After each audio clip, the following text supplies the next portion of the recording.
Buenas tardes, por fin puedo grabar porque diciembre ha sido un mes un poco movidito y ha habido las fiestas de por medio y tal y ha sido imposible grabar. Tampoco había mucho que decir, como veremos a continuación, pero vaya que espero que todo muy bien. Yo por mi parte ya estoy bien, porque en diciembre estuve bien jodido, pero vaya, que vamos allá. Este vídeo es una actualización de la tesis, simplemente es comprobar dónde estamos en el ciclo, qué podemos esperar al corto, al medio y al largo plazo, siguiendo la tesis que formulamos, que formulamos ya en el primer vídeo y que hemos ido dando un seguimiento. Vamos a ver si todo se mantiene más o menos como habíamos esbozado, si tenemos que trazar alguna línea de invalidación o si tenemos que confirmarla.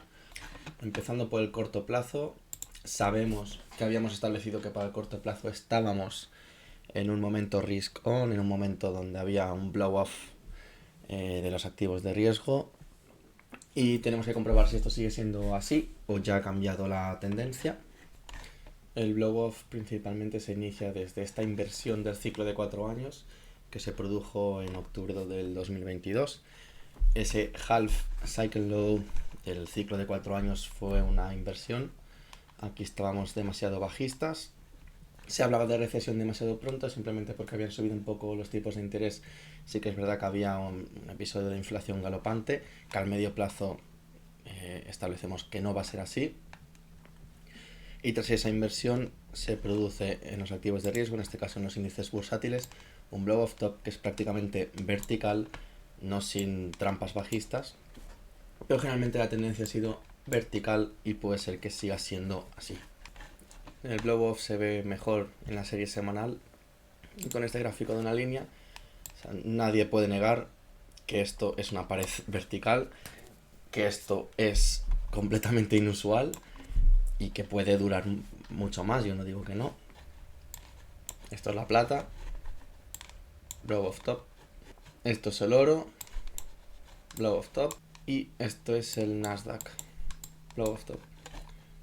Ok, este mercado es inusualmente alcista, pero no pasa nada. Esto puede seguir mucho tiempo siendo así, incluso se puede volver más vertical, pero no tenemos que olvidar, y este es el eje central de este canal, que es el monitorizar los ciclos y específicamente los ciclos semanales y todavía más importantemente los ciclos de 4 años, que tenemos uno para finales de 2026, que tenemos que tener en cuenta. Cuanto más tiempo esto siga así, en principio más violenta debería ser la caída en busca de este 4-year cycle low. ¿Vale? Y nosotros al corto plazo, mientras no haya rupturas de tendencia clarísimas y no se den ninguno de los supuestos que luego analizamos con respecto a nuestros sistemas de alerta temprana, que vamos a repasar, nosotros tenemos que permanecer en la tendencia, por muy estúpida y por muy tonta que sea. Indicadores de alerta temprana de techos son, por ejemplo, este de aquí, el diferencial de los bonos de alto rendimiento, que ya hemos enseñado una vez. Esto, cuando hay spikes violentos hacia el alza, se relacionan con recesiones, pero especialmente con condiciones financieras estresadas y techos de mercado, como aquí y como aquí. Y de momento estamos viendo que esto no está mostrando ningún tipo de spike, por lo tanto, nada que ver por aquí. Otro indicador de alerta temprana que solemos analizar para identificar techos de mercado y posibles recesiones son el diferencial en los bonos soberanos de Estados Unidos. Sabemos que cuando hay un spike violento al alza es cuando hay recesiones, por ejemplo aquí o aquí. Esto se suele entender mal y normalmente se habla de que los indicadores de recesión es cuando hay una inversión en la curva por debajo del cero, o alternativamente cuando hay una reversión. En ningún caso esto significa, o históricamente ha significado, una recesión, sino que, insistimos, se da en esos acelerones hacia arriba de este diferencial. En este caso estamos viendo que sí que empieza a haber cierta aceleración. Aquí vemos que desde finales de noviembre y principios de diciembre, desde que la Reserva Federal anunciarse ciertos programas de inyección de liquidez, que no llega a ser quantitative easing, y bajase los tipos de interés, se están descontando unas expectativas de inflación. Esto viene sobre todo porque el rendimiento del bono a 10 años está subiendo, que está descontando unas expectativas de inflación que aquí creemos que no son correctas, que no son tales. Por lo tanto, esto está ahora mismo dando un spike que no debería darse. De momento se ha estabilizado aquí y veremos si no sigue avanzando. Esto no es un indicador aislado, esto tiene que contrastarse con rupturas claras, por ejemplo en el índice del SP500, pues, rupturas claras de la directriz alcista. Como comentábamos, desde finales de noviembre, este rendimiento del bono a 10 años se está descontando unas expectativas de inflación que aquí creemos que no son correctas. Se está descontando que la inflación va a aumentar, si bien es cierto que aquí se está elaborando un rango, pero la expectativa al corto y medio plazo es que esto corrija y siga su tendencia bajista.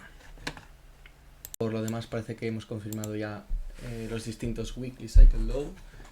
Han tardado lo suyo, pero nada nuevo bajo el sol. Quiero decir, al final, por ejemplo, Bitcoin ha respetado muy bien esos weekly cycles que se producen una media de más o menos 220 días. Vemos claramente cómo se respetan los distintos ciclos y además, bueno, pues de momento sigue lateralizando. Sí que es verdad que parece que quiere romper al alza, y todo esto de aquí nosotros lo dejamos precisamente en este low.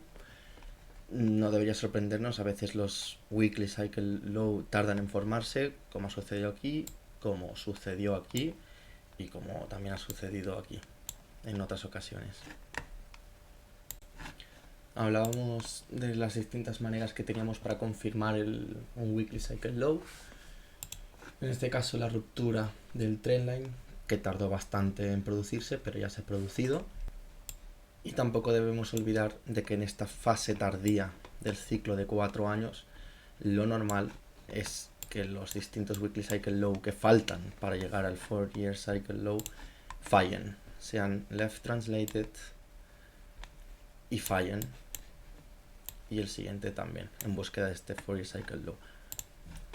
Si bien esto no tiene por qué ser así, tranquilamente podemos tener un ciclo que sea right translated, incluso produzca nuevos máximos históricos, ¿por qué no?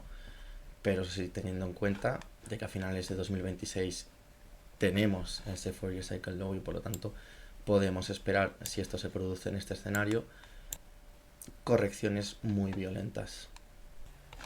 El SP500 sí que confirmó su weekly cycle low en la ventana de más temporal esperada. Sigue su tendencia alcista, pero la proyección es la misma. Todo lo que aplicamos a Bitcoin lo podemos aplicar aquí. Y escuchad, lo vamos a dejar aquí.